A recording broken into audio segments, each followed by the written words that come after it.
नमस्कार मित्रांनो, भारतीय क्रिकेट चाहत्यांसाठी मोठी बातमी समोर आली आहे। टीम इंडियाचे पुढचे 10 सामने कोणत्या संघाविरुद्ध आहेत, कोणत्या फॉर्मॅटमध्ये खेळवले जाणार आहेत आणि कोणते सामने सर्वात महत्त्वाचे असतील, हे या व्हिडिओमध्ये आपण जाणून घेणार आहोत। तर मित्रांनो, मी आहे सोमनाथ सरगर, आपण पाहत आहात क्रिकेट मराठी। सर्वप्रथम भारत श्रीलंकेविरुद्ध 2 सामन्याची टेस्ट मालिका खेळणार आहे। पहिला कसोटी सामना 15 ऑगस्ट पासून खेळला जाणार आहे। दुसरा कसोटी सामना 23 ऑगस्ट पासून सुरू होणार आहे। या दोन्ही टेस्ट सामने टीम इंडियासाठी खूप महत्त्वाचे आहेत, कारण या मालिकेचा परिणाम आगामी ICC स्पर्धावरही होणार आहे। त्यानंतर भारताचा सामना वेस्ट इंडिज विरुद्ध होणार आहे।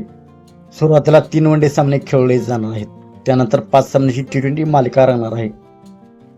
म्हणजेच भारताचे पुढचे 10 सामने असे असतील: पहिला सामना श्रीलंका विरुद्ध कसोटी सामना, दुसरा सामना श्रीलंकेविरुद्ध कसोटी सामना, नंतर वेस्ट इंडिज विरुद्ध पहिला वनडे, वेस्ट इंडिज विरुद्ध दुसरा वनडे, वेस्ट इंडिज विरुद्ध तिसरा वनडे, नंतर वेस्ट इंडिज विरुद्ध पहिला T20 सामना, वेस्ट इंडिज विरुद्ध दुसरा T20 सामना, वेस्ट इंडिज विरुद्ध तिसरा T20 सामना, वेस्ट इंडिज विरुद्ध चौथा T20 सामना, वेस्ट इंडिज विरुद्ध 5वा T20 सामना, असे असणार आहेत भारताचे पुढील 10 सामने।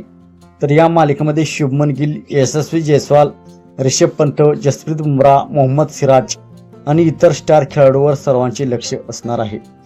तर मित्रांनो, भारताच्या पुढील 10 सामन्यांपैकी तुम्ही कोणत्या सामन्याची सर्वात जास्त वाट पाहत आहात? तुमचे उत्तर कमेंटमध्ये नक्कीच सांगा। व्हिडिओ आवडला असेल तर लाईक करा, शेअर करा आणि अशाच क्रिकेट अपडेटसाठी आपल्या चॅनलला सबस्क्राईब करायला विसरू नका। धन्यवाद।